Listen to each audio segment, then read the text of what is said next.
Welcome to our show, Behind the S, with your very excited hosts, Carol and Fabiha, social distancing from Karachi and Montreal. There's a quote by Dr. Robin Silverman: "The road to success is not paved with beauty, brains, and brawn, but rather the discipline to keep going when the journey is long. The work is tough, and the end is nowhere in sight." We're excited to welcome Pakistani singer Sara Haider, who is so willing to share her journey to success, from being in a small band in Karachi to rising to fame in Coke Studio and then making her way to one of the most prestigious institutions in the world, Juilliard. Hey Sara, how are you doing? Hi guys. Thank you so much for taking our time to be on this podcast. Yeah. Thank you so much. So, Sarah, we would like to know how you rose to fame and made the name Sara Haider a brand on its own. It's my name.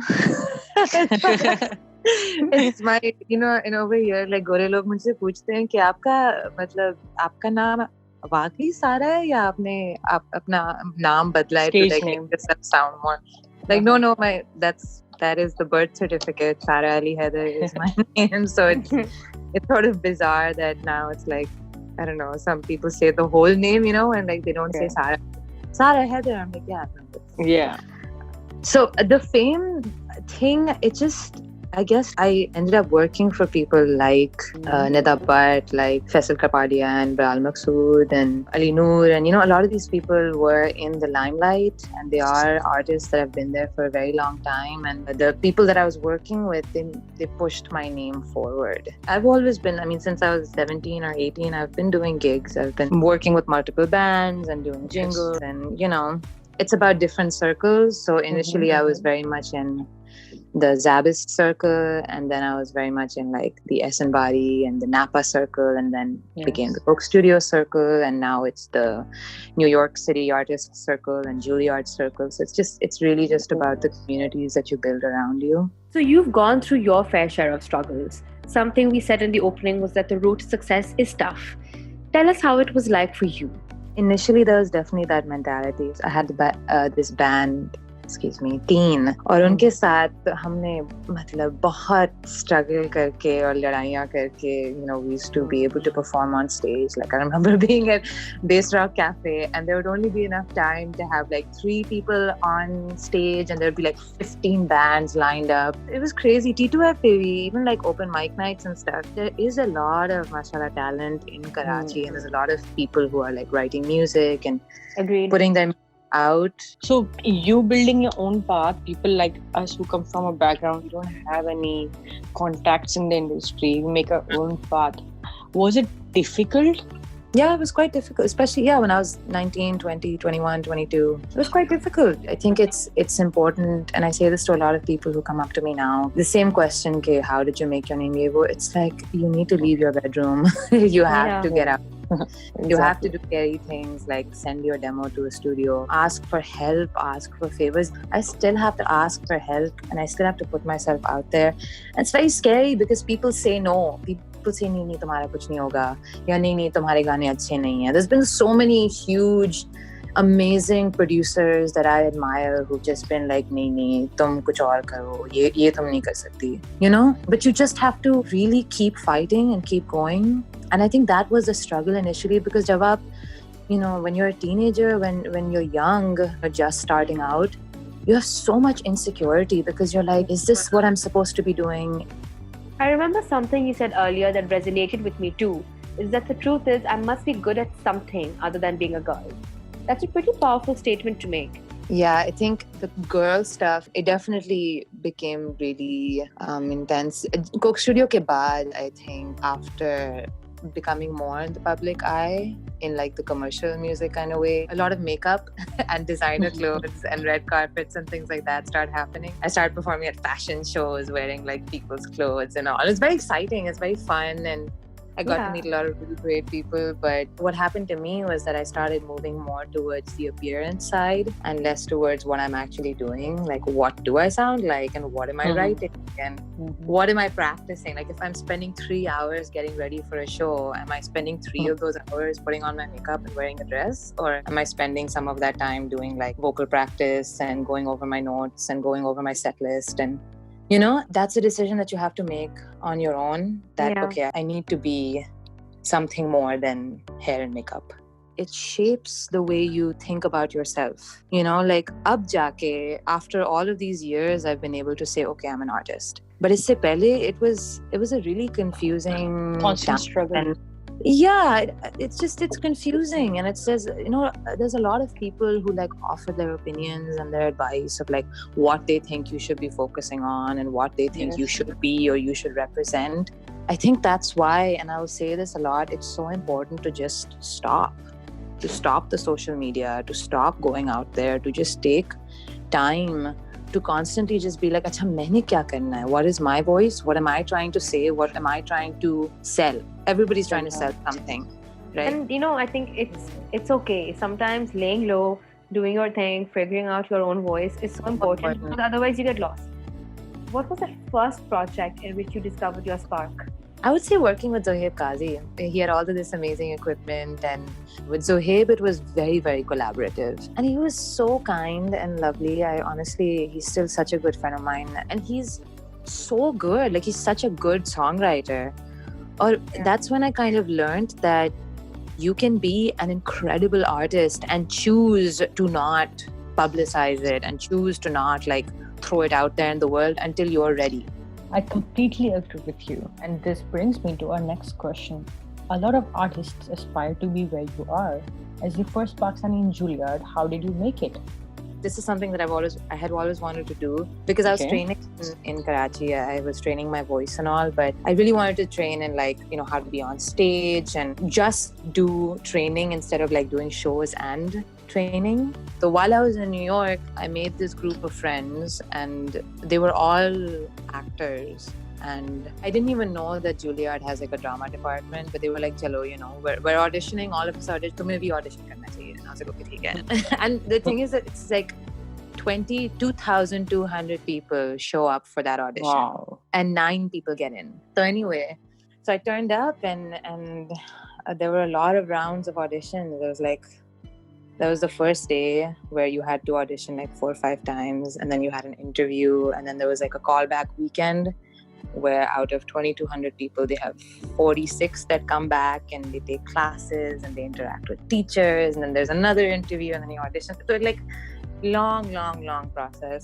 Finally, Jackie, I get this call and they were like, you know, we'd like to invite you to be a part of the Group 52. I will say this again and again to anybody who wants to do this. How did I get in? I just auditioned. I just showed up.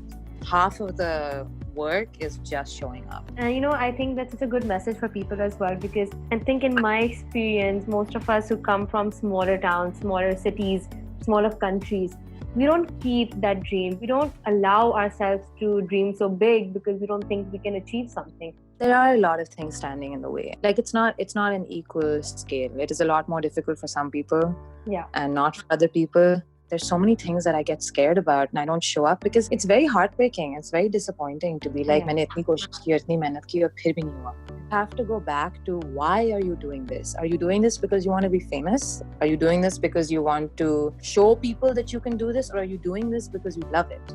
Because if that's your purpose, that will help you and it will bring you joy. So the initial thing is that you need to know why you are craving for this so much. Not just initial, right up until the very end. Even now, like even if I'm at this fancy school and I'm living in this city, I haven't seen my mother. I don't see my mother for years sometimes. I miss my home. I miss my family. Being in New York has been really, really difficult. Like just adjusting to being in a new country. मैंने कभी New York शहर देखा ही नहीं था. मैं बस पहुंच गई and I've been living there for 3 years. It was a nightmare. It was the worst. I was like, every day I was like, मेरे घर भागना है, मेरी मम्मी के पास जाना है. But what kept me on was because I was like, I love the work that I do and I want to get good at it. Your work definitely speaks for itself. And in these unprecedented times with COVID, I'm sure it must be tough being away from your family. Everyone just wants to feel protected and safe. Yeah, I mean, I think it depends on your relationship with your family also. Like a friend of mine was talking to me about this a few days ago, that there's been a rise in rates of domestic violence. There's been a rise in complaints about, like there's something like 90,000 calls about domestic violence in some country in Africa. it's not all like people staying home and being like satisfied and happy with their families, because some people have very difficult relationships with their families. Yeah, of course. And for some people, like being at work or being able to interact with other people or being able to go outside is safety. It's the best security that they have. I think that there are some people who are like, okay, this is a good break and this is downtime, but some people are really experiencing a lot of difficulty right now, personally and professionally, and Yeah, there's a struggle. That's I mean, gonna look at be it. Karachi. We have a lot of daily wage workers. Everyone is struggling. There is a struggle. So I think the best thing we can do is maybe just take the good out from it, For me, I think the biggest thing that I have been able to do for myself is have a place of my own, be able to support myself, have an apartment of my own, live on my own, fill my room with books and with art and with music, and just be able to Cook give my own myself food. a kind of space. Yeah, cook my own food, change my own light bulbs, put my own furniture together, finally know how to use a drill and a screwdriver, all these things. But it also, like, it is my peace. That is my... For sure. Like, there are these people who, like these monks who go up to the mountain and they find peace, or people who go, into the forest, or they go into the desert, or wo desert mein jaake, bandagi karte hain, ya whatever they do, and then they find peace. Like, this is like me having found my peace. Your peace. Good. I'm so glad. So, Sarah, I was wondering that, there are just negative aspects of being in quarantine. So, what is the silver lining for you? That I could have been in my parents' house. Honestly. So, I talked to my sister about this. When this quarantine happened, we were very lucky to have, like, I'm going to be in this school for the next 3 years, no matter what. So I have that security. And I have my own place where I feel comfortable, which is so lucky. Like, having a place where you feel comfortable and you have your own space, such a massive privilege, because people don't have that. For sure. Yeah. And so I think my silver lining is definitely that I am not dependent on my parents. I can take care of myself. I don't have to take on other people's anxieties, or, I mean, obviously, like with my sister and I, we have our bad days and we have our depression Of course. days. But I think the silver lining really is that I have been lucky enough to be at this place where I can take care of myself. Based on this entire podcast and this entire conversation, one thing I think Fabiha and I can both agree with is that you have such a strong personality. I think you have managed to somewhat find yourself. If you had to, give some advice to people who still follow you and people who are listening to this, what would you say, especially about owning yourself as an artist? Don't be scared.